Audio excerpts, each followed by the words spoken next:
اعوذ باللہ السميع العليم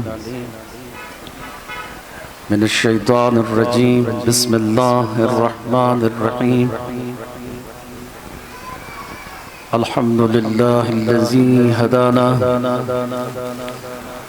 لہذا وما قلنا، اس لیے مل کر کے بلند آواز سے درود پڑھیں آپ سب نے۔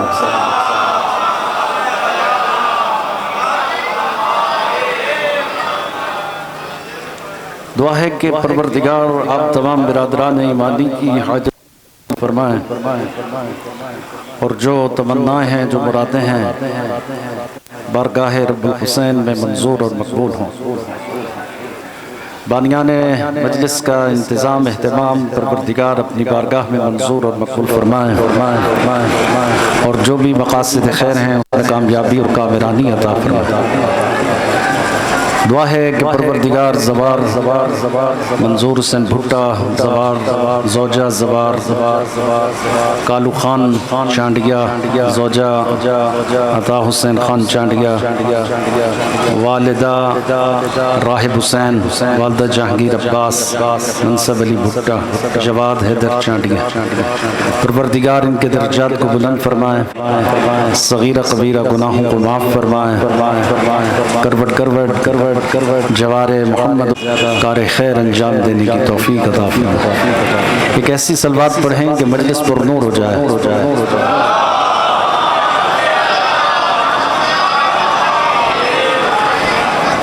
توجہات ہیں آپ کی واجب الاحترام خدمت میں قرآن مجید کی جس آیت کو موضوع سخن قرار دے رہا ہوں، ارشاد الہی ہے، انما ولیکم اللہ ورسولہ والذین آمنوا الذین یقیمون الصلاۃ ویؤتون الزکاۃ وہم راکعون۔ بس اور بس تمہارا ایک اللہ ولی ہے، ایک رسول ولی۔ توجہات ہیں یا نہیں آپ؟ بس اور بس یہ کلمہ حصر ہے، انما یہ جہاں بھی آتا ہے ایک حصار کھینچ دیتا ہے، یہ ایک دائرہ بناتا ہے، اور اس دائرے کے اندر اس بات کا ذکر کرنا مقصود ہے، اسی کا ہی ذکر کرتا ہے، کسی غیر کو حق نہیں دیتا ہے کہ کوئی اور آئے۔ جہاں بھی انما آیا دائرہ کھینچ دیا، ایک حصر بنا دیا، حصار بنا دیا، جیسے کہ انما یرید اللہ لیذھب عنکم الرجس اہل البیت ویطہرکم تطہیرا۔ حصار کھینچا کہ بس یہ اہل بیت ہیں جو چادر کے نیچے ہیں، ان کے علاوہ کسی غیر کو حق نہیں ہے کہ کوئی اہل بیت بن سکے۔ تو بس یہ ایک دائرہ ہے، حصار ہے، جہاں انما آ جاتا ہے، بہت کم مقامات پر آیا۔ تو اس مقام پر بھی یہی آیا، انما ولیکم اللہ، بس اور بس ایک اللہ ولی، ایک رسول ولی، اور وہ مومنین ہیں کہ جو حالت رکوع میں زکوٰۃ دیتے ہیں۔ چونکہ آیت کا ترجمہ اسی طرح، تو میں نے اسی طرح ہی پڑھا، جمع کا صیغہ ہے، اور ظاہر جمع کا اطلاق 3 پر ہوتا ہے، لیکن ہو سکتا ہے کہ اگر اس کی علمی بحث میں جاؤں تو کافی وقت چاہیے۔ بعض موارد میں قرآن مجید کے اندر جمع قلت اور جمع کثرت کا استعمال ہے۔ جمع قلت میں جہاں صیغہ استعمال ہوا تو وہاں ضروری نہیں ہے کہ وہ 3 ہو، ایک بھی ہو سکتا ہے، لہذا جہاں جمع کثرت ہے ضروری نہیں ہے کہ وہ زیادہ ہوں، بہت کم ہوں، لیکن وہاں اس کی الگ ایک نحوی اور صرفی بحث ہے۔ لیکن جمع قلت کے عنوان سے جب اس آیت کے متن میں ہم اس کی تفسیر میں اور روایات میں جائیں تو بہت وضاحت کے ساتھ تمام مفسرین نے یہ لکھا کہ جمع جمع کا صیغہ تو ہے لیکن پورے عالم اسلام کو چیلنج بھی کر رہے ہیں کہ وہ مومنین کم از کم 3 تلاش کر کے لاؤ جو حالت رکوع میں زکوٰۃ دیتے ہیں۔ قرآن کی آیت تو یہ بتا رہی کہ وہ مومنین ہے لیکن عمل بتا رہا ہے کہ وہ امیر المومنین ہے۔ توجہ ہے یا نہیں آپ کی؟ لہذا عمل یہ بتا رہا ہے، لہذا اسی لیے اس کو ڈائریکٹلی جب بھی ترجمہ کیا تو پھر یہی کیا کہ بس اور بس ایک اللہ ولی ہے، ایک رسول ولی اور ایک وہ ہے جو حالت رکوع میں زکوٰۃ دیتا ہے۔ تو اب اللہ نے اپنا تو نام لیا، رسول کا نام بھی لیا، لیکن اس کا نام نہیں لیا جو حالت رکوع میں زکوٰۃ دیتا۔ تو ہم نے کہا بھئی ہم ڈھونڈے تو صحیح کہ وہ ہے کون جو حالت رکوع میں زکوٰۃ دیتا۔ تو بھائی ہم کیوں ڈھونڈیں جب اللہ نے اپنا نام لیا، رسول کا نام لیا اور تیسرے کا نام نہیں لیا، لیکن اس کے اختصاص کو بیان کیا، اس کی صفت کمال کو بیان کیا کہ وہ ہے جو حالت رکوع میں زکوٰۃ دیتا۔ بھائی اس ہستی کو تلاش تو کریں جو حالت رکوع میں زکوٰۃ دیتا۔ اعتراض تو ہو سکتا ہے کہ بھائی اللہ بھی ولی بن گیا، رسول بھی بن گیا، تو بھائی وہ ہستی اس کو ہی کیوں ڈھونڈیں جو حالت رکوع میں زکوٰۃ دیتا؟ ہم نے کہا جناب بہت ضروری ہے، کیونکہ جس طرح اللہ ولی ہے اسی طرح رسول ولی ہے، اور اسی طرح وہ بھی ولی ہے جو حالت رکوع میں زکوٰۃ دیتا ہے۔ لہذا اس کا تلاش کرنا بہت ضروری ہے، کیونکہ اللہ نے اپنی ولایت کا اعلان کیا، رسول کی ولایت کا اعلان کیا، لیکن تیسری ولایت کے اعلان میں نام نہیں لیا، اختصاص بیان کیا۔ تو ہم ڈھونڈنا تو چاہیں گے کہ آخر وہ ہے کون جس کا نام نہیں لیا لیکن اختصاص بیان کیا۔ بھئی اس لیے کہ اللہ تو اللہ ہے، وہ علی کل شیء قدیر ہے، رسول کی رسالت بھی اسی کے ولایت کا مغز اور پردو ہے، یعنی رسالت پر تو کسی کو بحث کرنے کی ضرورت نہیں ہے، کیونکہ رسالت کے اختیارات بھی اللہ ہی کی طرح ہو سکتے ہیں، مانتے ہیں سب، ظاہر ہے کہ وہ ہادی اور رہبر اور اپنے کمال کے ساتھ بھیجا گیا، لہذا اس پر بھی بحث تو نہیں ہو سکتی، لیکن تیسرا بہت ضروری ہے، اس کی ولایت کا اختصاص بیان ہو رہا، لیکن ولایت رسول ہی کی طرح ہے اور اللہ ہی کی طرح، وہاں فصل نہیں ہے، ظاہر ہے کہ تسلسل کے ساتھ بات ہوئی اور اس بات کو تو دیکھنا ہی پڑے گا کہ آخر وہ ہے کون جس نے حالت رکوع میں زکوٰۃ دی۔ یہ کوئی معمولی اعزاز تو ہے نہیں، حالت رکوع میں زکوٰۃ دینا کوئی ایسے تھوڑی ہے، بھائی زکوٰۃ دی ہے اور وہ بھی حالت رکوع میں دی ہے۔ زکوٰۃ تو عموماً دی جاتی ہے، ہاتھ میں ہو، کوئی سائل ڈھونڈا جائے، کوئی مستحق تلاش کیا جائے، جا کر کے زکوٰۃ دی جائے، لیکن یہ تو منظر ہی بڑا عجیب ہے کہ بھائی کوئی ایسا ہے جو زکوٰۃ دیتا ہے اور وہ بھی حالت رکوع میں دیتا۔ تو یہاں ولایت کا اعلان بھی ہو رہا ہے اور اختصاص بھی بیان کیا جا رہا ہے، اس کا مطلب ہے یہ اختصاص کوئی معمولی نہیں ہے، اس کو ڈھونڈنا پڑے گا، تلاش کرنا پڑے گا کہ آخر وہ ہے کون کہ جو حالت رکوع میں زکوٰۃ دے رہا ہے۔ دو معاملے ہیں، زکوٰۃ اللہ کا معاملہ ہے، اللہ کا فرض ہے، اس فرض کو اس وقت ادا کیا جا رہا ہے جب خود اللہ کا ایک فرض ادا کیا جا رہا ہے۔ گھبرا تو نہیں گیا؟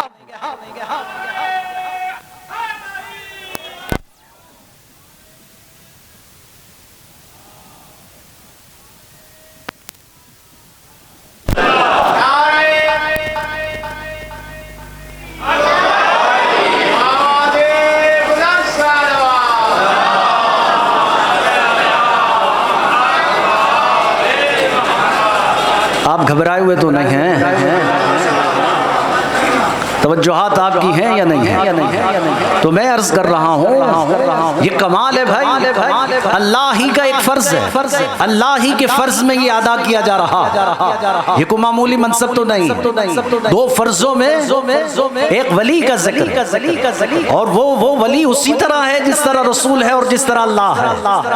اللہ کی ولایت، رسول کی ولایت بالکل بلا فصل، اس میں کوئی فاصلہ ہی نہیں۔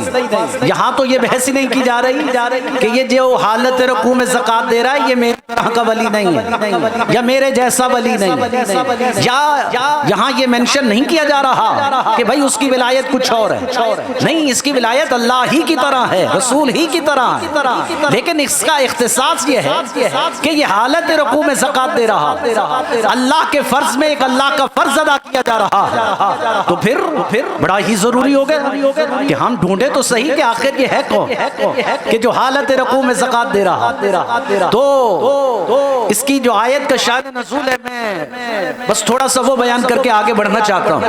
حضرت ابن عباس کو تو آپ جانتے ہی ہوں، بڑا مقام ہے حضرت ابن عباس کا، محدث ہیں، راوی ہیں بہت ساری احادیث کے، اور پیغمبر اسلام کی جتنی بھی احادیث کا ایک تسلسل ہے حضرت ابن عباس سے مروی ہے، بزرگ صحابی ہیں، رسول کے چچا زاد بھائی بھی، شرف رکھتے ہیں، مقام رکھتے ہیں، لیکن ان کی ایک عادت ہے جہاں بھی چار بندے دیکھتے ہیں سب کو بٹھا لیتے ہیں اور انہیں کہتے ہیں کہ بھائی ایسے تھوڑی جانے دوں گا، پہلے مجھ سے حدیثیں سنو پھر آگے جانے کی اجازت ہے۔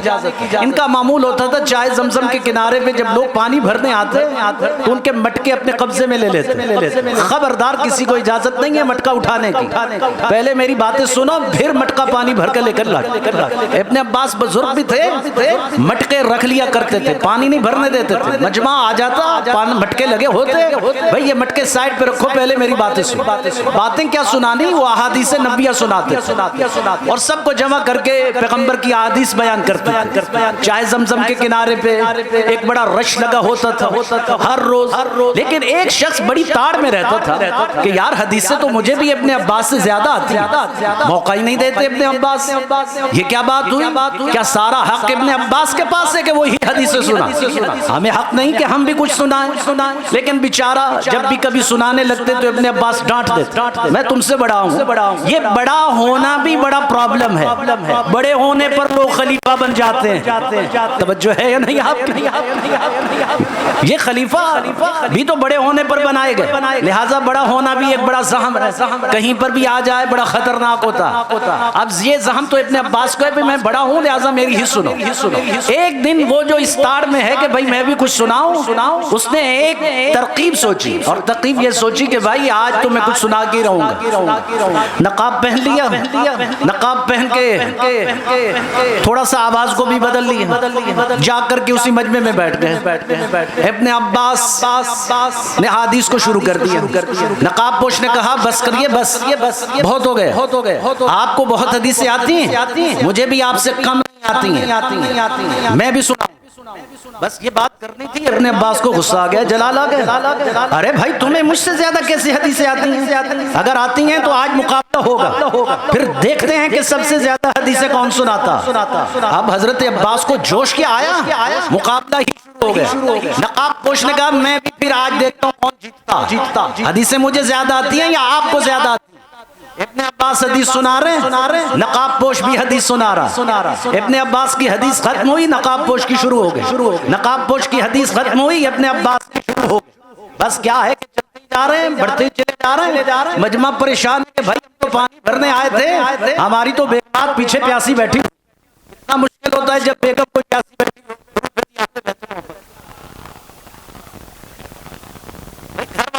مسئلہ ہے، لیکن کیا کریں، آج تو یہاں یہ مسئلہ ہی حل ہوگا، ایسے تھوڑی جانے دیں۔ آخر کار ابن عباس تو بیچارے تھک ہی گئے، بوڑھے تھے، کہاں تک ساتھ دیتے، کہا بھائی جتنی حدیثیں آتی تھی ساری میں نے سنا دی، آخر تم ہو کون، بڑھ بڑھ کے حدیثیں سنا رہے ہو، اپنا تعارف تو کرواؤ، ذرا بتاؤ تو صحیح کہ تمہیں واقعی میں مان گیا ہوں کہ مجھ سے زیادہ حدیثیں آتی ہیں، لیکن بتاؤ تو صحیح تم ہو کون، مجھے بھی پتہ چلے کہ مجھ سے بھی بڑا کوئی محدث رہتا ہے، تاکہ پتہ چلے کہ ہم بھی جانے کیسا ہے کون۔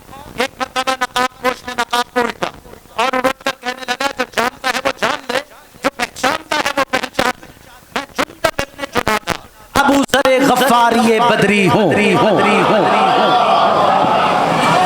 گھبرا تو نہیں گیا، میں ابو ذر غفاری بدری ہوں. کمال ہے. اب جیسے ہی نقاب الٹا سب دنگ کے دنگ رہ گئے. ابو ذر تجھے کون نہیں جانتا؟ کمال ہو گئے. اور یہ آج نقاب پہننے کی کیا ضرورت؟ کہا بھائی کمال ہے. ابن عباس تو موقع ہی نہیں دیتے. میں جب حدیثیں سنانے لگتا ہوں مجھے ٹوک دیتے ہیں, مجھے روک دیتے ہیں. آج میں نے بھی یہ بڑی پلاننگ کی اور میں نے کہا اس پلاننگ کے ساتھ جاؤں گا, میں بھی کچھ سنا پاؤں گا تاکہ پتہ چلے ہم بھی ایک بہت بڑے محدث ہیں. اچھا تو پھر کہا ہاں میں ابو ذر ہوں, لہٰذا مجھے بھی حدیثیں آتی ہیں. لہٰذا بڑے خوش ہوئے, ابن عباس سینے سے لگایا, ماشاءاللہ ابو ذر کمال ہے. واقعاً آپ تو بہت زیادہ حدیثیں جانتے. جب جوش و خروش دیکھا لوگوں نے کہا بھائی کمال ہو گئے, لیکن چلیے اب پانی وانی چھوڑیے, پیاس کو کیا کرنا ہے. ابو ذر اگر حدیثیں اتنی ہی تو جانتا ہے تو پھر ابو ذر ایک ایسی حدیث سناؤ جس سے ہمارا دل ٹھنڈا ہو جائے. میرے خیال میں آپ گھبرائے ہوئے ہیں.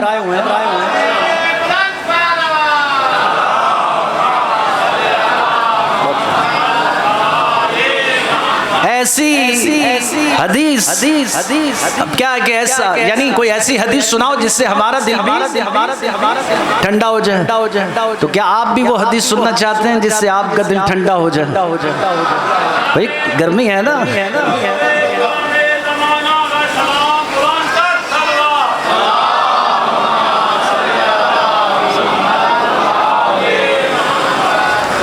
گھبرا گئے. تو آپ بھی اس کا مطلب سننا چاہتے ہیں کہ ایسی حدیث جس سے آپ کا دل ٹھنڈا ہو جائے. گرم ماحول میں پسینے اتر رہے ہیں, ویسے بھی ایسی حدیث آپ کو چاہیے جس سے کم از کم آپ کا ماحول اے سی جیسا ہو جائے. ماحول تو نہیں, شاید دل اے سی جیسا ہو جائے, ٹھنڈا ہو جائے, ٹھنڈار ہو جائے دل میں. ایسی حدیث ابو ذر سنانے جا رہے ہیں. لہٰذا آپ حدیث ابو ذر ایسی سنانا چاہیں گے جس سے ان سب کے دل ٹھنڈے ہو جائیں اور سننے والوں کے دل بھی ٹھنڈے ہو جائیں. تو اب ابو ذر نے کہا آئیے بھائی میں آپ کو ایک ایسی حدیث سناتا ہوں جس سے آپ کے سب کے دل ٹھنڈے ہو جائیں. تو سب سے پہلے حدیث سے کیا ہے, ابو ذر نے کہا دیکھو میں ہی وہ شخص ہوں. پہلے تو یہ سن لو کہ میں ہی وہ شخص ہوں کہ جس کے بارے میں پیغمبر اسلام نے کہا تھا کہ آسمان نے اس شخص پر سایہ ہی نہیں کیا, زمین نے اس شخص کا بوجھ ہی نہیں اٹھایا جو ابو ذر سے زیادہ سچا ہو. گھبرا گئے نا بھائی. یہ حدیث جب یہ حدیث ہو اور خود رسول خدا بیان کر رہے ہو اور خود ابو ذر بھی بیان کر رہے ہو, آسمان نے اس شخص پر سایہ ہی نہیں کیا, زمین نے اس شخص کا بوجھ ہی نہیں اٹھایا جو ابو ذر سے زیادہ سچا ہو, تو اس کا مطلب یہ ہوا کہ بعد از رسول بعد از علی صحابہ کرام میں اگر اس کائنات میں صدیق اکبر کا حق ہے تو وہ ابو ذر کے پاس ہے.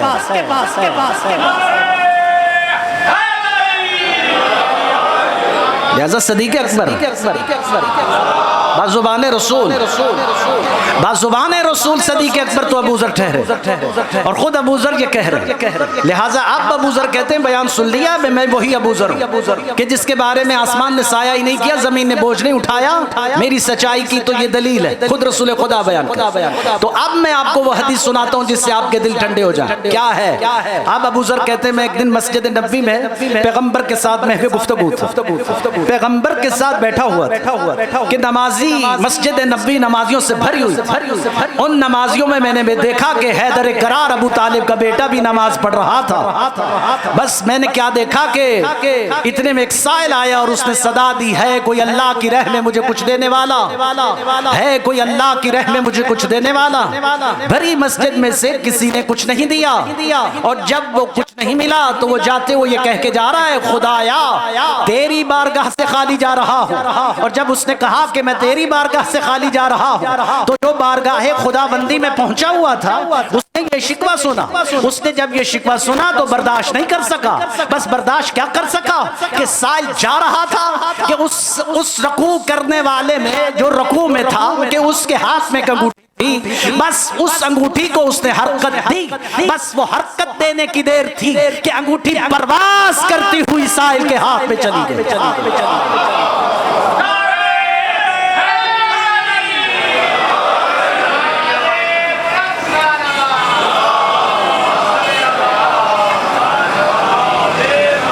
بس ابن عباس صاحب کیا سمجھتے میں بنفس نفیس خود موجود تھا، پیغمبر کے ساتھ تھا، ہم یہ منظر دیکھ رہے تھے کہ اتنے میں جب سائل کے ہاتھ میں انگوٹھی آئی، ادھر سائل کے ہاتھ میں انگوٹھی آئی، ادھر بس میں پیغمبر میں جبرائیل اترا اور اس نے کہا کہ اے اللہ کا نبی، اللہ تحفہ و درود کے سلام یہ عرض کرتا ہے انما ولیکم اللہ ورسولہ والذین آمنوا الذین یقیمون الصلاۃ ویؤتون الزکاۃ وہم راکعون، کہ بس اور بس ایک اللہ ولی ہے، ایک رسول ولی ہے، اور ایک وہ ہے جو حالت رکوع میں زکات دے رہا ہے۔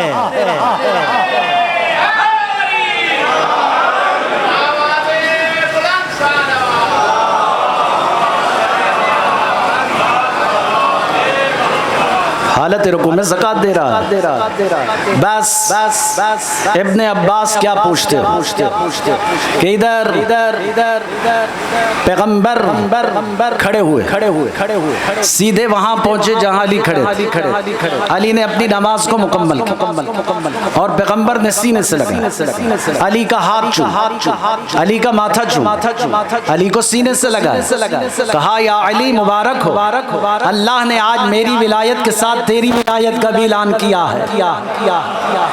تو گویا یہ ولایت اختصاصی بہت اہم، کمال یہ نہیں، اس واقعے کے بعد بڑے بڑے گرو گھنٹال اور بڑے بڑے چودھری تیار ہو گئے کہ بھائی اگر اس طرح ولایت ملتی ہے تو ہم بھی روز نماز پڑھیں گے۔ جنہوں نے کبھی نماز نہیں پڑھی وہ بھی اب نماز پڑھنے کے چکر میں لگ گئے اور کوششوں میں لگ گئے کہ کسی طرح اگر ولایت کے تمغے اس طرح ملتے ہیں تو بھائی ہم بھی نماز میں لے کر ہی دم چھوڑیں گے۔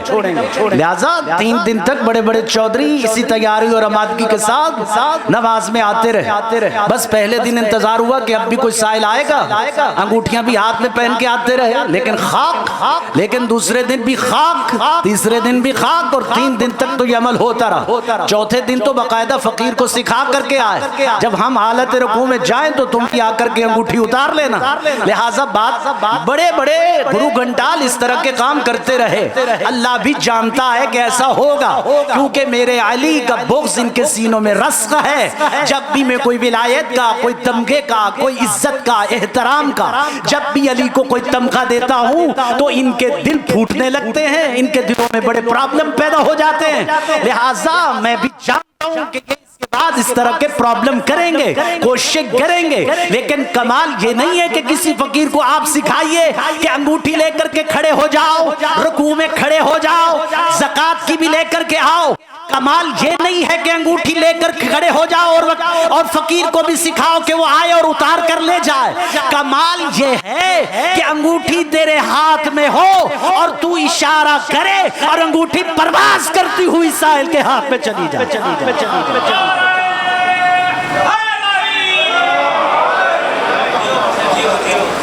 کمال یہ ہے آپ اشارہ کریے نا، آپ اشارہ کریے پھر انگوٹھی پرواز کریں، یہ اختصاص ہے۔ اللہ جہاں اپنے ولی کو یہ اختصاص دیتا ہے وہاں اجاز پہلے دیتا، علم پہلے دیتا، اس کو تحیہ العرض کمال دیتا، اس کو علم کا کمال دیتا۔ یہ تب کمال جا کر کے منزل اشراف بنتے ہیں، پھر جا کر کے وہ منزل ولایت ملتی ہے، پھر جا کر کے، یعنی عجب ہے، کمال ہے۔ یہ علی کی ولایت کا وہ جوہر کمال ہے جہاں اختصاص کا اعلان ہو رہا ہے۔ بس یہی تو دنیا کو سمجھا رہے ہیں کہ دنیا والوں عقل کے ناخن لو، ہوش کے ناخن لو، کیا تمہیں یہ واقعات نظر نہیں آتے؟ چیلنج ہے عالم اسلام کو کہ اس واقعے سے پہلے یا اس واقعے کے بعد کوئی ایسا ہے مائیکل لان تو تاریخ میں دکھاؤ کہ جس نے حالت رکوع میں زکات دی ہو اور وہ زکات بھی ایسی ہو کہ علی سائل ڈھونڈ رہے ہو اور سائل بھی نہ مل رہا ہو، اور اتفاق ایسا ہے کہ سائل اس وقت آئے جب علی حالت رکوع میں ہو۔ ورنہ زکات کی انگوٹھی تو کبھی بھی دی جا سکتی تھی، ورنہ اللہ نے آیت کو جوڑ کے رکھا ہے، بڑا سنوار کے رکھا ہے۔ ہر جگہ تھوڑی دے دیں گے، اگر ایسے ہی کسی کا نام لے لیتے تو اور بھی بڑے مقام علی پیدا ہو جاتے، ہم بھی علی ہیں، ہم بھی علی ہیں، یہ ہمارے لیے آئی، یہ ہمارے لیے آئی، لیکن ہم نے اختصاص بنا دیا کہ ہے یہ خاص جو حالت رکوع میں زکات دے رہا۔ بس یہ ولایت کا اختصاص ہے۔ ولایت کے اگر میں بحث کروں کروں تو پورا اشرہ چاہیے، اس کی بڑی تکمیل ہے، ولایت تکوین ہے، ولایت تشریع ہے، یا ولایت کے اختصاص سے ولایت فقیہ ہے، لیکن بحث بہت آگے جائے گی۔ یہ نہیں، اختیارات ہیں، اللہ ہی کی طرح کے اختیارات ہیں۔ اگر اللہ اپنے ولیوں کو جو بعد از یعنی نہ نظر آنے والا، جسم و جسمانیت نہ رکھنے والا، یعنی ہدایت پر قدرت تو رکھتا ہے لیکن خود آ کر کے ہدایت نہیں کرتا، ہادیوں کو بھیجتا ہے جائیں اور ہدایت کریں، لیکن اسی اختیار کے ساتھ جو اختیار اللہ کا ہے اگر یہ نہ دے تو اس کی وحدانیت کے بھی خلاف ہے، اس کے عدل کے بھی خلاف ہے۔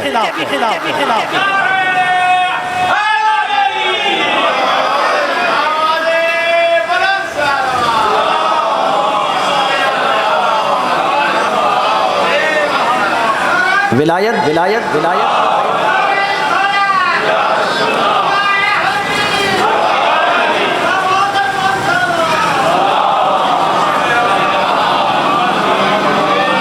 میری باتیں پریشان تو نہیں کر رہی؟ ابھی تک تو لوگ سوچ رہے ہیں کہ یہ مولوی کہاں کا ہے، کس سے آگے ادھر گجام پور میں تقدیر اٹھا کے لے آئی سے۔ بھائی مولوی پہلی دفعہ دیکھا ہے کیا؟ بھائی یہ ولایت کا اختصاص ہے جو میں آپ کی خدمت میں عرض کر رہا ہوں۔ کبھی ولایت تکوین پر انشاءاللہ بات کریں گے تو پھر آپ کو پتہ چلے۔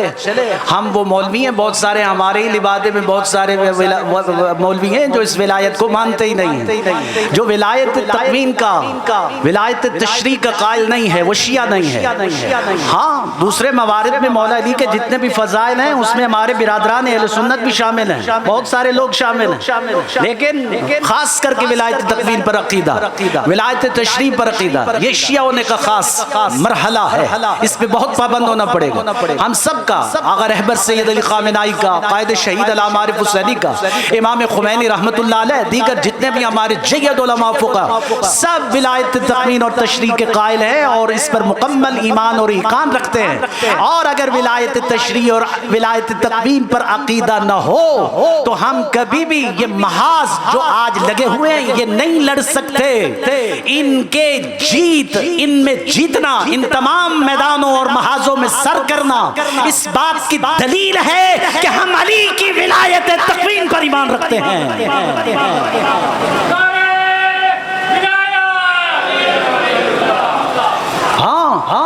یہ جو ہم نے حزب اللہ نے جو جنگ لڑی اسرائیل کے خلاف جیت گئے، ہم نے جنگ لڑی داعش کے خلاف جیت گئے، ہم نے مرقد سیدہ زینب کو بچایا جیت گئے، ہم دنیا کے بڑے بڑے وحشیوں درندوں کا مقابلہ کر رہے ہیں، ہم جیت رہے ہیں، ہمیں خدا کامیابیوں سے سرفراز کر رہا ہے، ہم ہر میدان کے فاتح ہو رہے ہیں۔ آج یمن جو پس رہا تھا، ظلم کی چکی میں پس رہا تھا، جہاں کوئی اس کی آواز سننے والا نہیں تھا، جب ولایت فقیہ کے سائے میں آیا، جب ولایت تکوینی اور تشریع کے سائے میں آیا تو خدا نے آج یمن کو کامیابی دی۔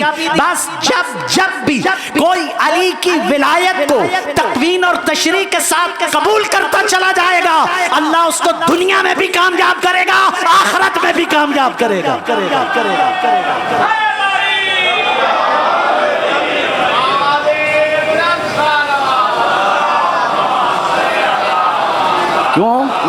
کیونکہ ہم تو جنگ کا آغاز بھی یا علی مدد سے کرتے ہیں۔ یا علی مدد خود ولایت تکوین ہے، خود ولایت تکوین، یا علی مدد خود ولایت تکوین۔ جب ہم میدان جنگ میں یا علی مدد کہتے ہیں، علی پر واجب ہوتا ہے کہ وہ مدد کرے۔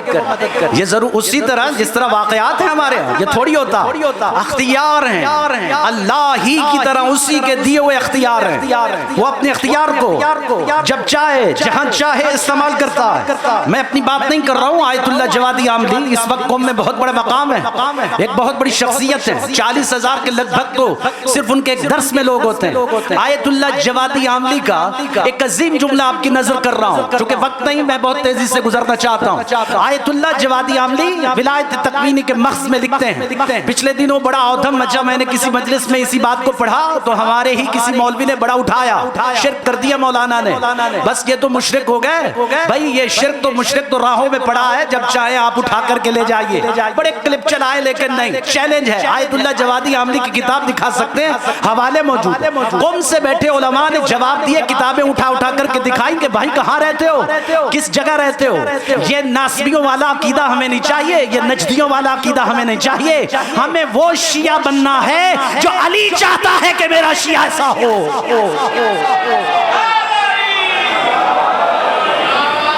تو ولایت تکوین کے مغز میں آیت اللہ جوادی عاملی نے بہت خوبصورت انداز میں لکھا.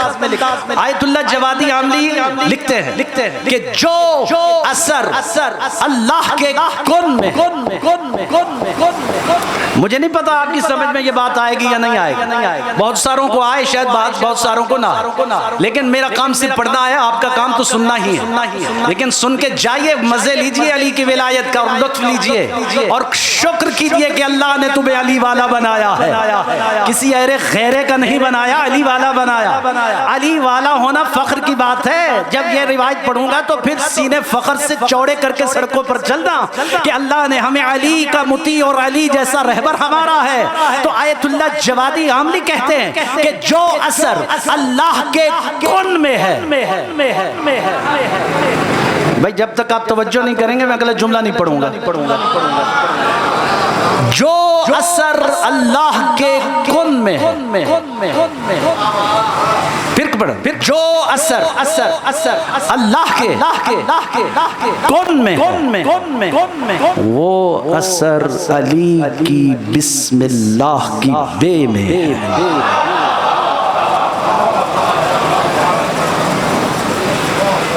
گھبرا گئے ہیں بھئی, جو گھبرائے ہوئے ہیں اللہ ان کو ہدایت.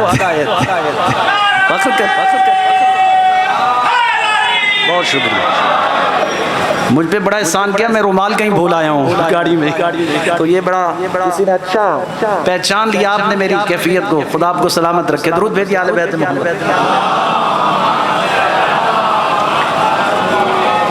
جو اثر اللہ کے کون, کیا مطلب, وہ کہتا ہے ہو جا تو کیا ہوتا ہے, ہو جاتا ہے. واقعی بعض لوگ تو گڑبڑ کرتے ہیں, اللہ کے پاس بھی کچھ نہیں. کیا امتزاج کیا آیت اللہ جوادی عاملی نے, توحید کے فلسفے کو کیا جوڑا ہے علی کی ولایت کے ساتھ. غالی کے منہ پر بھی تماچا اور مقصر کے منہ پر بھی تماچا. یہ دونوں تماچے ہیں غالی اور مقصر کے. اس فکرے کے اندر کوئی یہ خوش فہمی نہ رہے کہ مولانا ہمیں خوش کر گئے, وہ کہہ رہے ہیں ہمیں خوش کر گئے. خوش کوئی بھی نہیں ہو رہا بھائی. اس میں بڑا خوبصورت پیرایت انہوں نے بنایا اور کہا کہ بھائی یہ مقصر کے منہ پر بھی تماچا اور غالی کے منہ پر بھی تماچا. کیا ہی ہے کہ جو اثر اللہ کے کون میں ہے, وہ اثر علی کی بسم اللہ کی بے میں ہے. شاید یہی تو وجہ ہے ابھی تک ہمیں سمجھ نہیں آ رہی, لیکن دشمن کو بڑی سمجھ ہے. اس کو سارا پتا ہے علی کے اختیارات کا, تبھی تو نماز میں بسم اللہ ہی نہیں پڑھتے.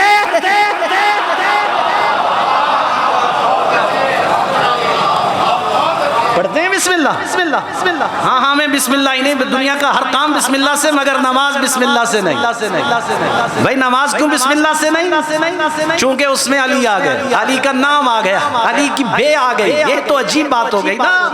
آپ کہاں کھڑے ہیں, دنیا کو بتائیے, سمجھائیے, فخر کرو شیعہ نے حیدر قرار, اللہ نے علی جیسا امام تجھے دیا. بسم اللہ کی بے میں اثر رکھ دیا.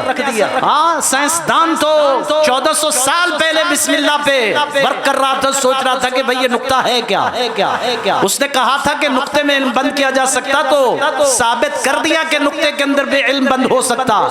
کیا یا نہیں کیا؟ 1400 سال پہلے. یہ فخر کرو شیعہ نے حیدر قرار, یہ بسم اللہ کی بے. بسم اللہ سے علی بسم اللہ کرے تو مردے کو زندہ کر دے. علی بسم اللہ کرے تو دن کو رات کر دے. علی بسم اللہ کرے تو رات کو دن کر دے. علی بسم اللہ کرے تو عورت کو مرد کر دے. علی بسم اللہ کرے تو مرد کو عورت کو مرد کر دے. علی بسم اللہ کرے تو بلال کے لیے دین نہ ہونے دے. یہ اختیارات میرے نزدیک ابھی بھی چھوٹے ہیں، کیونکہ یہ اختیارات جب چھوٹے ہو جائیں تو نوکروں کو دیے جاتے ہیں۔ ظاہر ہے کہ ان سے بڑے اختیارات جب آ جائیں تو چھوٹے اختیارات نوکروں کے۔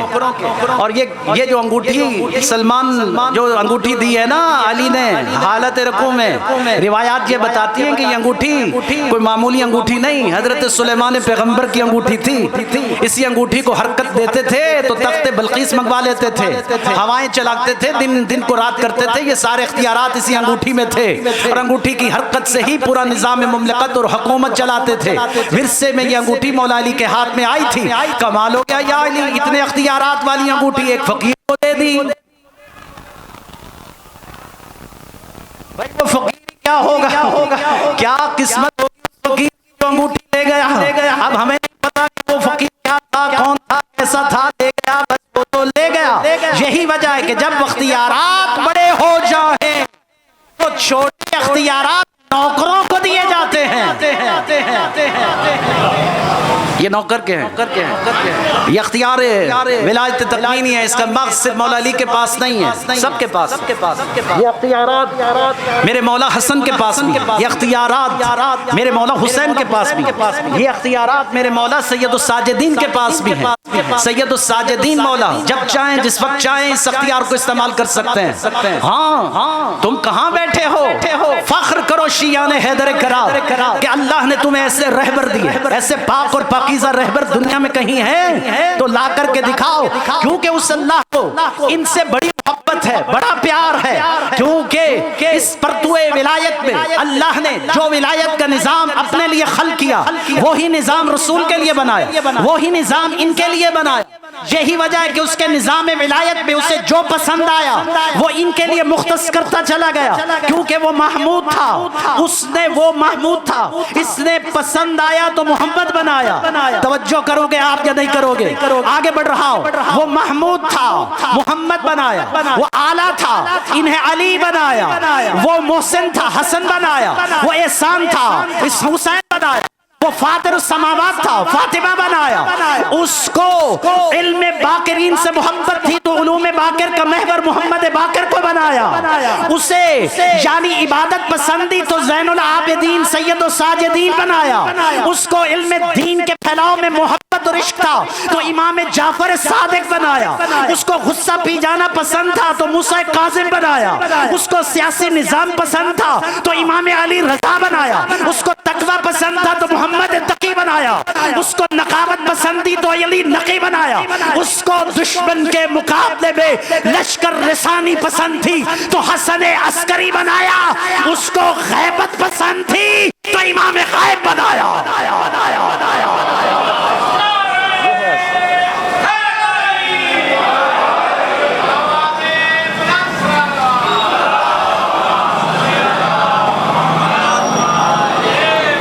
گھبرا گئے؟ ہاں یہ ساری کائنات کا نظام انہی کی محبت میں ہے۔ جس کی محبت میں نظام ہو یہ سارا نظام اسی کا ہوتا۔ ہم سب رعایا اور رعیت ہیں، سانس بھی لے رہے ہیں تو ان کے صدقے میں، اگر ہم چل رہے ہیں تو ان کے صدقے میں، ہم کھا رہے ہیں تو ان کے صدقے میں، ہم اٹھ رہے ہیں تو ان کے صدقے میں، ہم بیٹھ رہے ہیں تو انہی کے صدقے میں۔ یہ پوری کائنات میں جو رزق بٹتا ہے یہ امام زمانہ کے دائیں ہاتھ کا صدقہ ہے جو پوری کائنات میں تقسیم ہوتا۔ کبھی آپ اٹھئے تو صبح اٹھتے ہی کہتے ہیں کہ بھائی چلو گھر والوں کا صدقہ نکال دیجیے۔ اللہ بھی اہل بیت کا صدقہ نکالتا ہے اور صدقہ اس طرح نکالتا ہے۔ امام زمانہ کو یہ امام زمانہ کی بدولت اس کے وجود سب کی وجہ سے ہم ثابت ہیں۔ ایک لمحہ کے لیے بھی اگر حجت خدا اس زمین سے خالی ہو جائے تو قیامت آ جائے، ٹوٹ جائیں گے، ہم بکھر جائیں گے۔ لہذا وہی اللہ اس نظام قدرت پر حاوی، اس نظام کائنات کو پورے ولایت تقویم کے ساتھ چلاتا اور ہمیں بے آسرا نہیں چھوڑا، ہم لوارث نہیں، ہم بے وارث نہیں۔ اللہ نے یعنی آپ دیکھیے اس دنیا میں جتنے دشمن ہمارے ہیں، یقین کریں اگر یہ دشمن چاہیں ایک سیکنڈ کے اندر ہمیں ملیہ میٹ کر سکتے ہیں. ٹیکنالوجی ان کے پاس، اسلحہ ان کے پاس. ابھی یمنیوں کو ہی دیکھ لیجئے کیا ہے ان کے پاس. بیچارے ننگے پاؤں جوتے بھی نہیں، دنیا کے سب سے بڑی طاقت کو نتھ ڈال کے کھڑے ہیں یا نہیں. یہ یمنی جب سے رہبر کے مطیع ہوئے، سید علی خامنہئی کے پیروکار بنے، تب سے یمنیوں کو خدا فتح دے رہا. حزب اللہ تو پہلے ہی رہبر کے مطیع تھی، آج بھی کامیاب اور کامران ہے. بڑا سہنہ ہوا اسماعیل ہانیہ کا. دنیا سوچ رہی ہے کہ شاید اب ملیہ میٹ ہو جائے گا نظام، اور ایران پر بھی جس طرح کے بکواسات کیے جا رہے ہیں سب کرنے ہیں، کوئی مسئلہ نہیں ہے، پریشانی نہیں، کوئی بات نہیں. لیکن اس وقت تک تو سب سے بڑے احتجاج ہم ہی کر رہے ہیں. کوئی اور آیا؟ اتنا بڑے خیر خواہ اسماعیل ہانیہ کے تھے تو میدان میں تو آتے، آپ بولتے تو صحیح. لیکن نہیں، ہاتھ میں پراپوگنڈا کیا آیا کہ ایران میں ایرانیوں نے مار دیا. نہیں، سب کو پتا ہے کس نے مارا، سب کو پتا ہے کون دشمن ہے. لیکن یاد رکھیے گا یہ طاقت ہے اس نظام ولایت تقویم کے اندر. آج سید علی خامنہئی ڈٹ کے کھڑا ہے، اس کو یقین ہے کہ یہ جو کچھ بھی ہوا امام زمانہ کی مصلحت اسی میں ہے. ہو سکتا ہے کہ اب تبدیل ہونے جا رہے ہیں حالات، بدلنے جا رہے ہیں حالات، اس لیے کہ اس پوری نظام مملکت کو سید علی خامنہئی نہیں چلا رہا، امام زمانہ خود چلا رہے ہیں.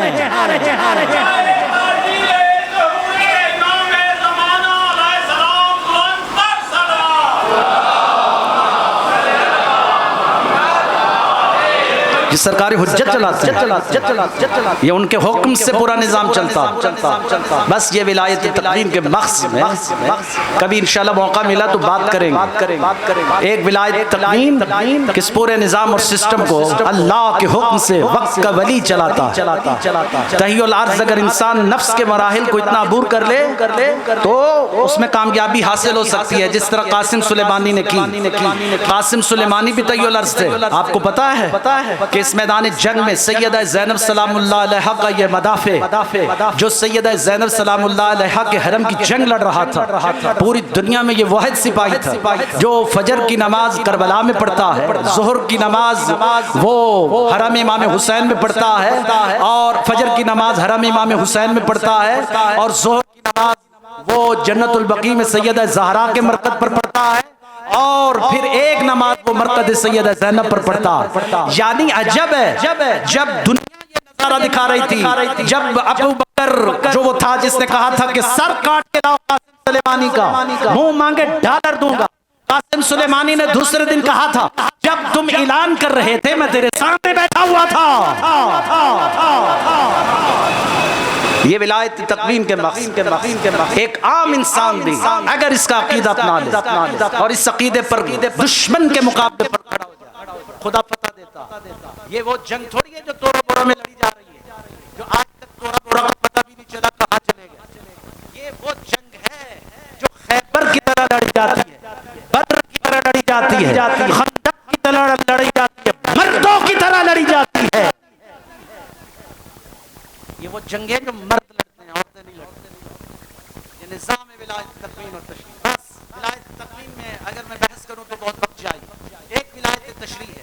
ولایت تشریح ایک ایسا نظام، ایک ایسا سسٹم ہے جو ہمیں خدا کے قرب میں لے کر کے جاتا ہے، جو ہمیں مواحد بناتا ہے، جو ہمیں توحید پرست بناتا ہے، اللہ کے قرب میں لے کر کے جاتا ہے. وہ شیعہ ہی نہیں جو اللہ کے قرب سے نکل جاتا، اللہ کی وحدانیت اور اس کی حدود سے نکل جائے. ایک ولایت تقویم رکھنے والا شیعہ اگر نمازی نہ ہو، روزہ دار نہ ہو، حاجی نہ ہو، زکات کا پابند نہ ہو، خمس ادا نہ کرے، تو وہ نام کا تو شیعہ ہو سکتا ہے لیکن علی کے خیمے میں بیٹھ کو علی کو دھوکہ دینے والا ضرور ہوگا. گھبرا تو نہیں گیا.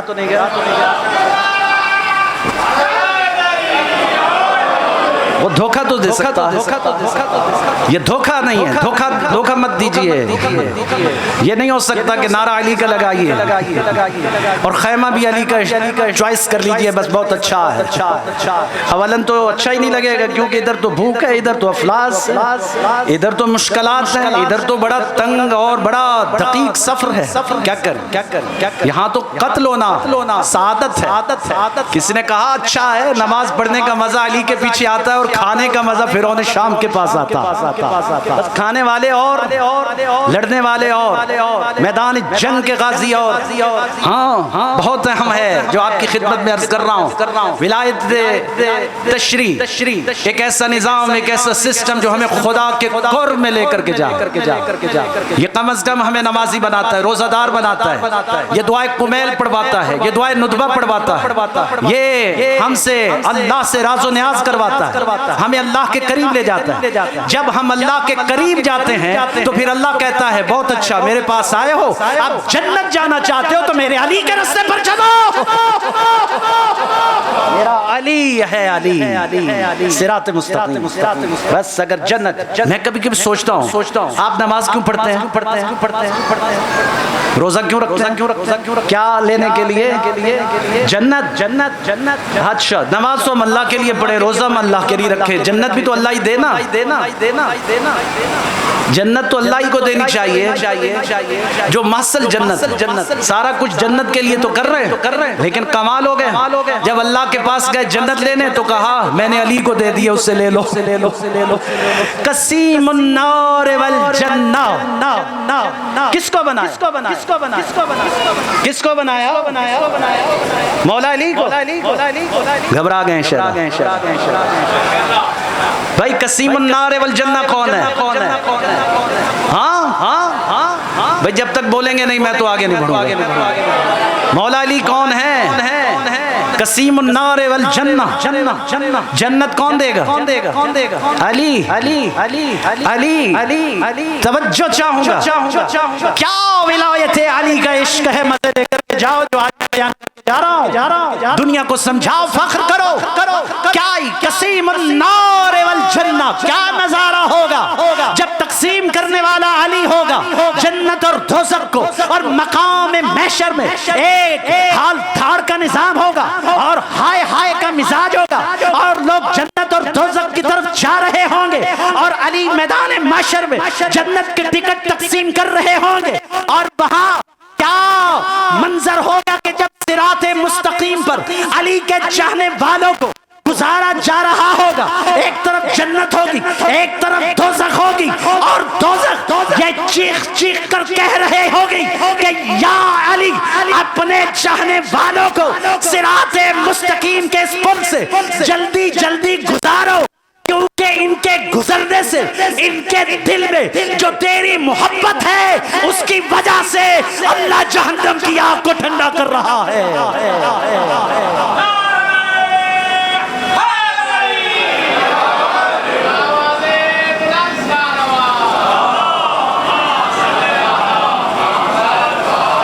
علی کے چاہنے والے جنت سے صراط مستقیم سے گزر رہے ہیں، اور پھر کیا ہے؟ جلدی گزر۔ ان کے دلوں میں تیری محبت کہیں جہنم کی آگ کو ٹھنڈا نہ کر۔ یہ محبت کا مزاج، یہ علی کا عشق ہے، یہ علی کا عشق۔ پھر مسم تمار کی طرح، یہ علی کا عشق ابو ذر کی طرح، مقداد کی طرح، قنبر کی طرح، یہ وہ جوہر ولایت جب سینوں میں رس ہو جائے تو پھر یہ حکومت کرواتے ہیں،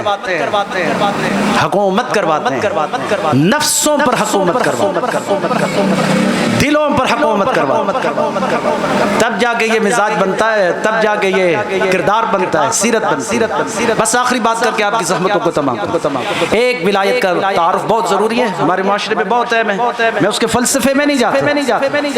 تیسرا نظام ہے ولایت فقیہ۔ یہ ولایت فقیہ جو ہے یہ دفاع کرتا ہے ان دو نظاموں کا، جس دو نظاموں کی میں بات کر رہا ہوں، ولایت تقنین اور ولایت تشریع، اس کے دفاعی نظام اور سسٹم کو ولایت فقیہ کہتے ہیں۔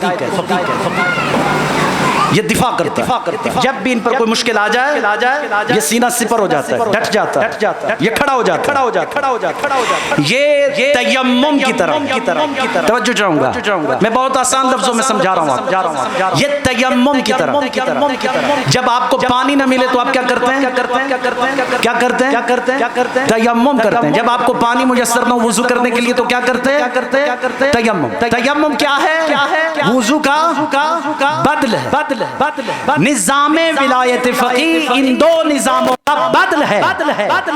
ظاہر ہے یہ تب تک رہے گا جب تک کہ ولایت تشریع و تکوین کا حقیقی وارث نرجس کا چاند ظاہر نہیں ہو جاتا. جب اس کا ظہور ہو جائے گا ولایت فقیہ باطل ہو جائے. پھر یہ باطل ہے. پھر راج ولایت تکوین اور تشریع کا.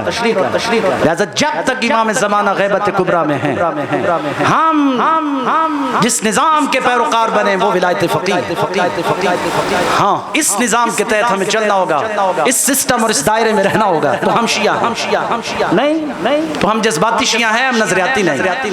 جذباتی اور شیعہ کی بحث الگ ہے, کبھی موقع ملا تو اس میں بھی جاؤں گا. لیکن حقیقتاً اگر آج جنہوں نے ولایت فقیہ کو تھام لیا وہ کامیاب اور کامران ہو رہے ہیں. خدا ان کو کامیابیاں دے رہا ہے, ہر میدان میں سرخرو ہو رہے ہیں. سسٹم میں ہر میدان میں سرخرو ہو رہے ہیں, کامیاب. بس یہی ہے سید الساجدین میرے مولا غیرت اللہ مولا اللہ کی غیرت سجاد.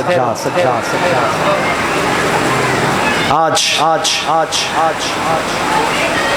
اس امام کو رونا ہے کہ جس کو کربلا میں بابے کے لاشے پہ نہیں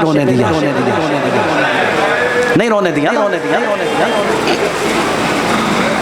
یہ غیرت اللہ کی غیرت کو سجاد کہتے ہیں. حسین کا یہ حسین اور نفیس شہزادہ جب مدینے سے چلنے لگے تو کہا تھا عباس میرے سجاد کے لیے نفیس ترین گھوڑا لاؤ. میرے سجاد کو گھوڑے کی باگ نہ پکڑنا پڑے. کردگار وفا نے ہاتھ جوڑ لیے, کہا بابا, کہا بھیا سبھی سوار اپنے گھوڑوں کی مہاریں پکڑیں مگر سجاد کیوں نہ پکڑے. کہا عباس تو جانتا ہے نا یہ میرا وہ شہزادہ قلم پکڑتا ہے تو ہاتھ پہ چھالے پڑ جاتے. یہ میرا وہ شہزادہ ہے, بس میں نے مصائب پڑھ دی ہے. بس یہ میرا وہ شہزادہ ہے جب قلم پکڑتا ہے تو ہاتھ پہ چھالے پڑ جاتے. میں کہوں گا مولا آج سجاد کو گھوڑے کی باگ نہیں پکڑنے دیتے ہو, ذرا شام غریباں آ کر سجاد کی حالت تو دیکھو. گلے میں توق, ہاتھوں میں ہتھکڑیاں, پاؤں میں بھیڑیاں. یہ سجاد ہے. سجاد ایک منزل کا نام ہے, سجاد ایک نہضت کا نام ہے, سجاد ایک قیام کا نام. بس سزاداران مظلوم کر یہی سجاد ہے نا, مشن ہے. سیدہ زینب جب محمل پر سوار ہونے لگی تو کہا تھا عباس ہٹ جاؤ, رستہ چھوڑ دو. قاسم تم میرا ہاتھ چھوڑ دو, علی اکبر تم بھی میرا دامن چھوڑ دو. مجھے محمل پر وہ سوار کروائے جس نے شام کے بازار میں بھی مجھے سوار کروایا. آؤ سجاد اپنے ہاتھوں سے اپنی پھپھی کو محمل پر سوار کر. سجاد سیکھ لو نا کہ پھپھیوں کو محملوں پر کس طرح سوار کیا جاتا ہے. یہ وہ سجاد جب مدینے سے چلنے لگے مولا حسین تو کہا تھا میں نے 2 جہاد کرنا. تم میں سے کون ہے جو میری جہادوں میں حصہ لے؟ میں نے ایک چھوٹا جہاد کرنا ہے, ایک بڑا جہاد کرنا. سب سے پہلے جو کھڑے ہوئے وہ سید سجاد ہیں. ہاتھوں کو بلند کر کے کہتے ہیں بابا میں آپ کا بڑا بیٹا ہوں, میں بڑا جہاد کروں گا. اچھا بیٹا تم بڑا جہاد کرو گے؟ ہاں بابا میں چونکہ آپ کا بڑا بیٹا ہوں نا اس لیے میں بڑا جہاد کروں۔ اچھا بابا پھر آپ ذرا مجھے بتا دیجئے کہ چھوٹا جہاد کون سا ہے اور بڑا جہاد کون سا؟ بس سزادار یہ کہنا تھا کہ مولا نے سجاد کو زمین پہ بٹھا دیا، خاک مدینہ اٹھائی سر میں ڈالی، کہا سن میرے سجاد ابھی 28 رجب کو ہم مدینہ چھوڑ دیں گے، 2 شعبان کو ہم مکہ پہنچیں گے، 8 ذی الحجہ کو بندے ہوئے احرام توڑ دیں گے، 2 شعبان کو ہم مکہ پہنچیں گے، 8 ذی الحجہ کو بندے ہوئے احرام توڑ دیں گے، 2 محرم کو ہم کربلا پہنچیں گے، 7 محرم کو ہم پر پانی بند ہو جائے گا، 10 محرم کو قربانی کا دفتر کھل جائے گا، اکبر کے سینے میں برچی لگے گی، قاسم کی لاش کے ٹکڑے ہوں گے، اون و محمد گھوڑوں کی ٹاپوں تلے پامال ہوں گے، تیرے چچا غازی کے بازو کٹیں گے، ہاں اصغر کے گلے سے شبت تیر لگے گا۔ اچھا سجاد سنتے جاؤ، بس عصر عاشور کو تیرے بابا کی گردن پر شمر کا خنجر ہوگا، تیری پھوپھی اپنی آنکھوں سے دیکھ رہی ہوگی، بس ایک مرتبہ تڑپ کر کہتا ہے بابا رک جائیے، بابا رک جائیے، کیا یہ چھوٹا جہاد ہے؟ کہا ہاں بیٹا یہ تو چھوٹا جہاد ہے۔ تڑپ کر کہتا ہے بابا پھر بتاؤ نا بڑا جہاد کون سا ہے؟ تو کہا اچھا میرے سجاد سنو، سینے سے لگایا ہاتھ چومے ماتھا چوما، سنو میرے سجاد ہوگی شام غریبہ، لگے گی خیموں کو آگ، نکلیں گی علی کی بیٹیاں، اتریں گی نیزوں کی انیوں کی سروں سے چادریں، اکیلا تو سجاد ہوگا، اکبر کا قاتل تیرے ساتھ ہوگا، اصغر کا قاتل تیرے ساتھ ہوگا، بے پلانے اونٹوں پر سوار علی کی بیٹیاں ہوں گی، ہاں نیزوں پر سوار تیرے بابا کا سر ہوں گے، بس کوفہ کا بازار ہوگا، صدقے کی کھجوریں ہوں گی، باغی کی صدا ہوگی، اور اکیلا تو سجاد ہوگا، تیرے گلے میں تھوک، ہاتھوں میں ہتھکڑیاں، پاؤں میں بھیڑیاں ہوں گی۔ بس ایک مرتبہ تڑپ کر کہتا ہے بابا یہ بڑا جہاد ہے، تو پھر وعدہ ہو گیا سجاد بڑا جہاد کرے گا۔ بس سزاداران مظلوم کربلا جب ہوئی شام غریبہ، خیموں کو لگی آگ، ایک مرتبہ علی کی بیٹیاں خیموں سے باہر آئیں، نیزوں کی انیوں سے چادریں جو اتری تو رخ پھر گیا مقتل کی طرف، کہا بابا اکبر کے سینے سے برچی نکالنا آسان ہے، قاسم کی لاش کے ٹکڑے جمع کرنا آسان ہے، بابا اون و محمد کو گھوڑوں کی ٹاپوں تلے پامال دیکھنا آسان ہے، لیکن بابا اپنی آنکھوں کے سامنے اپنی ماں اور بہنوں کے سروں سے چادروں کا اتر جانا سجاد کے لیے بڑا مشکل ہے۔ حق ادا کرنے حافظ خانی بس سزاداران مظلوم کربلا، یہ سید سجاد ہے، سید سجاد، یہی وجہ ہے شب عاشور جب خیموں سے قرآن پڑھنے کی صدا آ رہی تھی تو جتنا بھی بیمار تھا عصا کا سہارا لیتے ہوئے اس خیمے میں گیا جہاں ولیوں کا سردار بیٹھا ہوا تھا، کہا بابا یہ قرآن پڑھنے کی صدایں کہاں سے آ رہی؟ کہا میرے بیٹے یہ ہمارے صحابہ ہیں، کل ہمارے ساتھ انہوں نے شہادت دینا ہے۔ کہا اچھا بابا ان کا ہم پہ بڑا احسان ہے، یہ تو بہت ہی اچھے لوگ ہیں، لیکن بابا کیا ان کے خیمے ذرا دور نہ نہیں ہو سکتے؟ کہا کیوں میری جان؟ کہا ان کی آوازیں میری ماں اور بہنوں کے کانوں میں آ رہی ہیں۔ بس ایک مرتبہ حسین کھڑے ہوئے پھر بیٹھے، ایک مرتبہ کا سجاد صرف آج کی رات صبر کر، کل تو جانے اور تیری پھپھیاں۔ بس سزاداران مظلوم کربلا یہ سید سجاد ہی تو ہیں، یہ سید سجاد ہی تو ہیں، جب وقت سفر وقت رخصت سید الشہداء جانے لگے، سجاد کو امانت سپرد کرنے لگے اور کہا تو خدایا میرے سجاد کو عالم غش میں رکھنا، کہیں میرے سجاد پر جہاد واجب نہ ہو جائے۔ بس یہ سجاد عالم غش سے اس وقت اٹھا جب آخری خیمہ رہ گیا اور بیویاں اسی خیمے میں سہمی ہوئی بیٹھی تھی کہ ایک مرتبہ وقت کہا سیدہ زینب نے سجاد بتا تو وقت کا امام ہے، جل مرے یا باہر نکل جا، کہ ایک مرتبہ کہا پھوپھی اماں باہر آ جائیے۔ بس سب جو باہر آئیں علی کی بیٹیاں، قیامت بھر منظر سجاد نے دیکھا۔ ہاں بس سزاداران مظلوم کربلا یہ سجاد ہے کہ منزل بڑھتی چلی جا رہی، جب بے پلانے اونٹوں پر سوار علی کی بیٹیاں سوار ہو گئی۔ 12 محرم کو جب قافلہ چلنے لگا، ایک مرتبہ جس دو کے نیزہ پہ میرے مولا حسین کا سر تھا آ کر کے زمین میں دھنس گیا. بڑی کوشش کی کہ کسی طرح یہ سر اٹھے، شمر سے یہ سر نہیں اٹھا. یہ آگے نہیں بڑھا، یہ آیا سید سجاد کے پاس. اس نے تازیانے مارنا شروع کیے. سید سجاد کی پشت پر تازیانے لگے. ایک مرتبہ کہا سجاد اپنے بابا سے پوچھ کے بتا آگے کیوں نہیں جاتا. اب آئے سید سجاد اس سر کے قریب جہاں سید الشہداء کا سر نوکے نیزہ پہ تھا.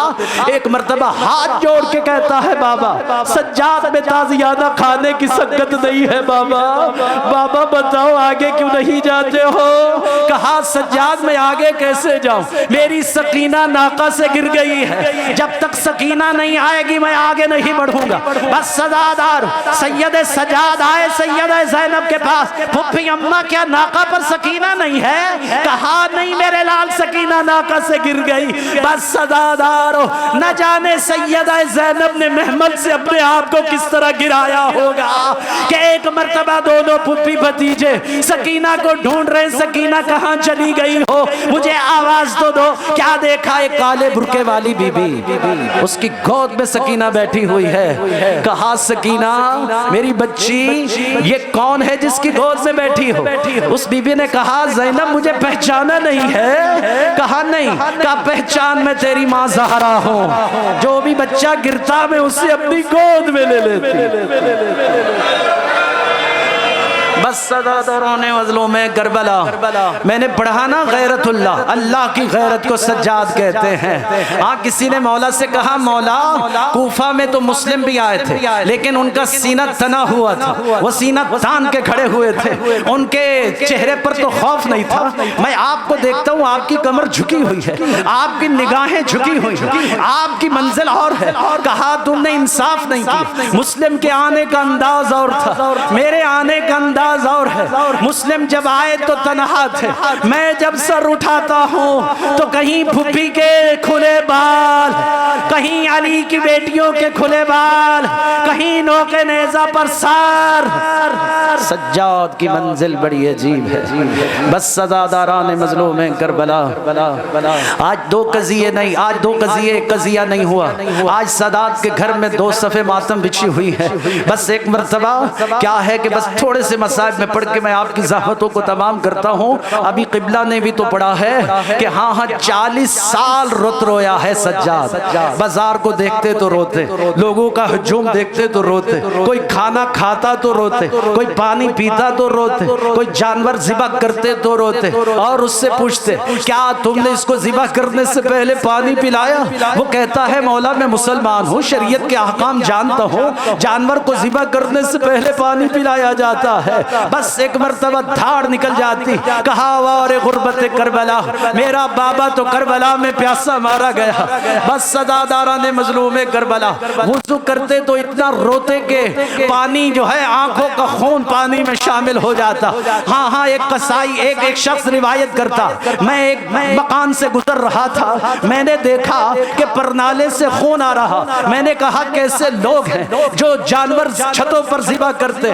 کسی نے کہا خبردار ایسا مت کہے، یہ کسی جانور کا خون نہیں ہے، یہ سید سجاد کا خون ہے. جب بھی وضو کرتے ہیں تو اتنا روتے ہیں کہ خون پانی میں شامل ہو جاتا، اس کو بہا دیتے تھے. بس سزاداران مظلوم کربلا 40 برس تک رت رونے والا سجاد، سید الساجدین سجاد.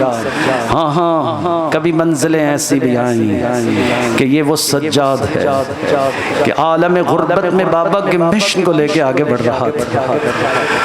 میرے لاکھوں سلام کربلا کے اس غریب پر، میرے لاکھوں سلام کربلا کے اس مظلوم پر جس کے گلے میں اتنا وزنی تیر تھا، جب چلتا تھا تو کبھی دائیں گر جاتا کبھی بائیں گر جاتا.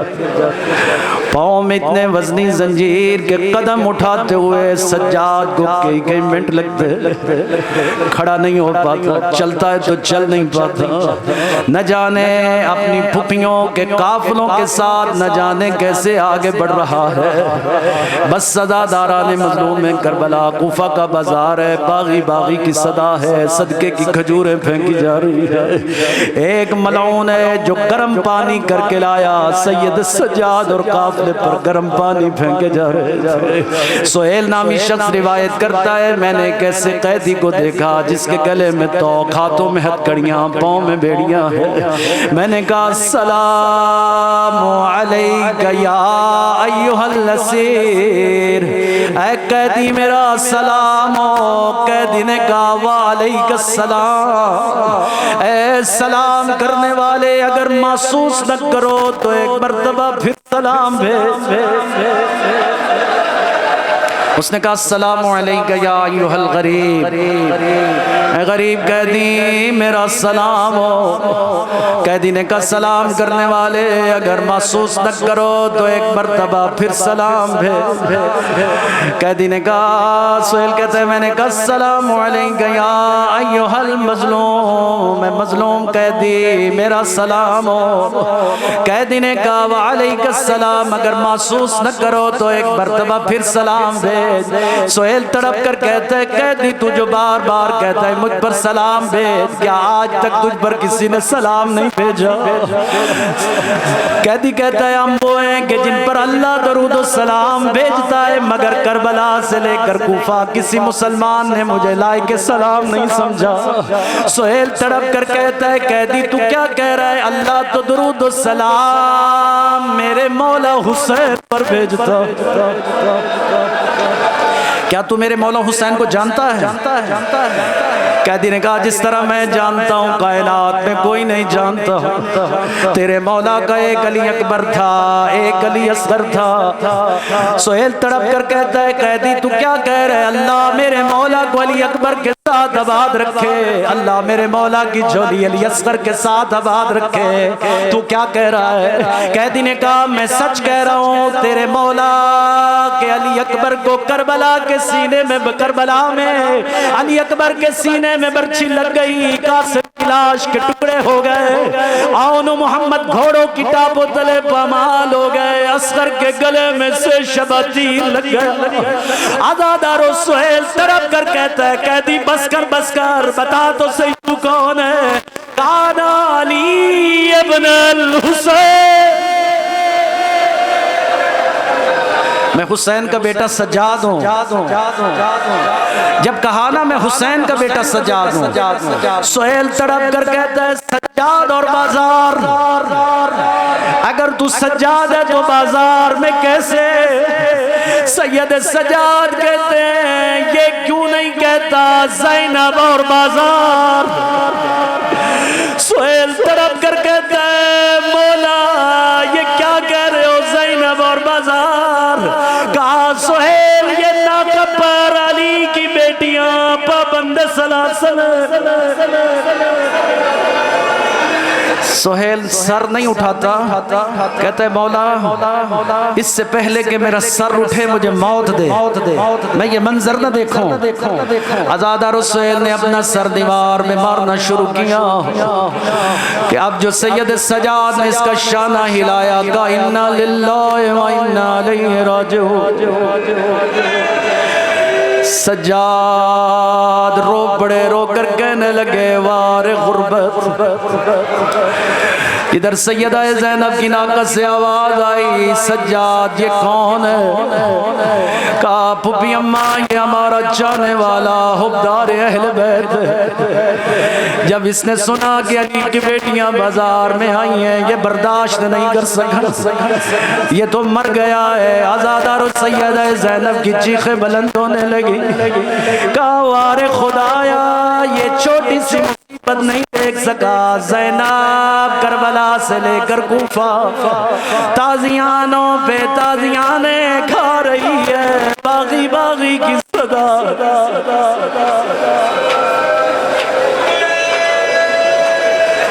بس سزاداران مظلوم میں کربلا 40 سال رت رونے والا امام، زہر مل چکا ہے، جگر کے ٹکڑے باہر آ رہے ہیں. میرا مولا کبھی دائیں گرتا کبھی بائیں گرتا. باقر لال میرے قریب آؤ، میری کچھ وصیتیں ہیں، مجھے زہر مل گیا، میرے جگر کے ٹکڑے باہر آ رہے ہیں، میرے لال میرے بعد منصب امامت تمہارے سپرد، میرے لال اگر ہو سکے تو میدان مینا میں تمام حاجیوں کو جمع کرنا، جمع کر کے ان کو بتانا میرا بابا بڑا مظلوم ہے، میرے بابا کی بڑی غربت ہے، لوگوں کو بتانا کربلا کا میدان تھا، چٹیل صحرا تھا، میرا بابا 3 دن کا بھوکا اور پیاسا تھا، اپنے جان و انصار کے ساتھ مارا گیا، مارنے والوں نے حیا نہیں کیا، اتنا مارا، کسی نے پتھر مارا، کسی نے گرز مارا، کسی نے تیر مارا، جس کو کچھ نہیں ملا کربلا کی تپتی ریت میرے بابا کے زخموں پر پھینکتے رہے۔ سجاد تو جائے، باقر لال تو جانتا ہے نا، تو 2 سال کا تھا، تو میری پشت پر ہوتا تھا، ظالم تازیاں میں مارتے تھے، ساتھ تیری پشت بھی زخمی ہو جاتی تھی، بابا مجھے یاد ہے، بس میرے باقر لال دنیا کو کربلا بتانا، کربلا سمجھانا، لوگوں کو بتانا غریب کربلا بڑا مظلوم ہے، میدان مینا میں حاجیوں سے کہنا، 2 ہاتھ سینوں پر مار کر بتانا میرا بابا بڑا مظلوم ہے۔ یہ وصیت امام ہے، جب بھی میدان میں مینا میں حاجی جمع ہوں واجب ہے امام کی وصیت پر عمل کرنا، اور امام کا حکم ہے کہ میدان مینا میں تمام حاجی میرے بابا کی مظلومیت پر روئیں، بس صدا دانان مظلوم میں کربلا منصب امامت سپرد ہو چکا ہے۔ اب کی بار کیا دیکھا سید سجاد امام باقر روایت کرتے ہیں، میں نے بابا کو دیکھا، چیخیں بلند ہونے لگی، کبھی بابا دائیں گر جاتے، کبھی بائیں گر جاتے، کہنے لگے، میں نے آگے بڑھا، میں نے کہا بابا خیر تو ہے، کیا کربلا بھولے نہیں ہو؟ کہا میرے لال کربلا بلا بھولنے والی جگہ ہے، نہیں میرے لال کربلا بھولا نہیں ہو، لیکن اس وقت میں بڑا مجبور ہوں، مجھے زہر مل گیا، اور میری دادی فضا اس وقت مرکز زینب پر پکار رہی ہے، مجھے کہہ رہی ہے، او میرے سفروں کا سنگتی سجاد تو کہاں ہے؟ تو 28 رجب کو مدینہ چھوڑا میں تیرے ساتھ تھی، 2 شعبان کو تو مکہ پہنچا میں تیرے ساتھ تھی، 8 ذی‌الحجہ کو بندے ہوئے رام توڑے میں تیرے ساتھ تھی، 2 محرم کو کربلا پہنچے میں تیرے ساتھ تھی، 10 محرم کو ہر لاشا اٹھا کے لانے والی میں فضا تھی، میں سجاد تجھے حوصلہ دیتی تھی، ہر میدان میں تجھے صبر کی تلقین کرتی تھی، لیکن سجاد آج میرا وقت آخر آ گیا، تو کہاں ہے؟ میری دادی کے مجھ پر بڑے احسان ہیں، لیکن مجھے زہر مل چکا، کسی طرح کوشش کر میری دادی کے پاس چلا جا، دارو اجازت امامت سے محمد باقر شام پہنچے، کیا دیکھا مرکز زینب پر فضا رو رہی ہے اور پکار رہی ہے، جب دیکھا اکیلا باقر آیا ہے، رو کے کہتی ہے اکیلا آیا ہے، تیرا بابا کہاں ہے؟ کہا دادی تجھ پر تیرے ہم پر بڑے احسان ہیں دادی، لیکن کیا کریں دادی، اس وقت میرے بابا کو زہر مل گیا، جگر کے ٹکڑے باہر آ رہے، بس صدا دارو جیسے ہی زار کا نام سنا، فضا تڑپ کر ایک مرتبہ قبر پر گری، اب جو سید باقر نے شانہ ہلایا، کہا انا للہ و انا الیہ راجعون، فضا دنیا سے چلی گئی، تاریخ مقاتل کے یہ جملے ہیں، اکیلا سید باقر ہے، ایک فضا کا جنازہ، شریعت کہتی ہے غسل عورت تو عورت دیتی ہیں، لیکن کیا کرے کہ ایک مرتبہ آسمان سے اتری، کہا آسمان سے ہماری اتری، کہا باقر تو ہٹ جا، فضا کا میت ہمارے حوالے کرو، عزادارو چند لمحوں کے لیے فضا کا میت غائب ہوا، چند لمحوں کے بعد تیار جنازہ ہے، اکیلا باقر ہے، شریعت کہتی ہے کم از کم 5 لوگ تو جنازہ پڑھنے کے لیے ہوں، لیکن فضا کا جنازہ پڑھنے کے لیے کوئی نہیں ہے، 4 گھوڑے سوار ہیں، جنہوں نے دیکھا کسی مسافر کا جنازہ ہے، جب انہوں نے دیکھا کسی مسافر کا جنازہ ہے، ان کو ماں کی وصیت یاد آئی، ماں نے وصیت کی تھی کبھی مسافر کا جنازہ دیکھو تو ضرور پڑھنا، وہ آ کر کھڑے ہو گئے، جیسے ہی صف بن گئی، سید باقر نے پلٹ کر کہا داؤد اجازت ہے تیری ماں کا جنازہ پڑھاؤں، عزادارو داؤد تڑپ کر کہتا ہے مولا میری ماں کا جنازہ کہاں، یہ تیری ماں کا جنازہ ہے، عزادارو جنازہ پڑھنے کے بعد ایک ایک مرتبہ سید باقر نے کہا باقر ماں کا دیدار نہیں کرو گے؟ کہا کیوں نہیں، میں ماں کا بیٹا ہوں، دیدار کروں گا۔ اب کفن کو جیسے کھولنے لگے کہ قبر جناب فضا کی میت سے آواز آئی، باقر میرا ان کو منہ نہ دکھانا۔ یہ اس وقت کہاں تھے جب کربلا کے میدان میں غریب کربلا تنہا تھا اور حل من ناصر ینصرنا کی صدا تھی، ہائے ہائے پکار رہا تھا غریب۔ یہ اس وقت کہاں تھے؟ بس صدا دارو، آنے والا ہے غریب کا جنازہ۔ باقر لال جب واپس آیا، سجاد دنیا سے جا چکا تھا، عزادارو روضہ رسول میں زلزلہ تھا، زمین مدینہ میں زلزلہ برپا ہے۔ عزادارو میں کہوں گا مولا تو دنیا سے چلا گیا، تیرا جنازہ اٹھانے کے لیے پورا مدینہ پلٹ آیا، تیرا باقر موجود ہے، تیرے چاہنے والے موجود ہیں، لیکن مولا کربلا میں تیرے بابا کا جنازہ اٹھانے والا کوئی نہیں تھا۔ آ گیا اس غریب کا جنازہ جس کو کربلا میں رونے کی اجازت نہ تھی، جس کی پشت پر تازیانوں کی بارش تھی، جو کوفے کا قیدی، شام کے زندان کا قیدی، آئے سیدادیوں کا اکیلا سارا، جس کے گلے میں توق، ہاتھوں میں ہتھکڑیاں، پاؤں میں بیڑیاں تھی۔ آ گیا اس غریب کا جنازہ جس کو اٹھانے والے مدینہ کے مومن تو تھے، لیکن اس کا بابے کا جنازہ اٹھانے والا ماتم حسین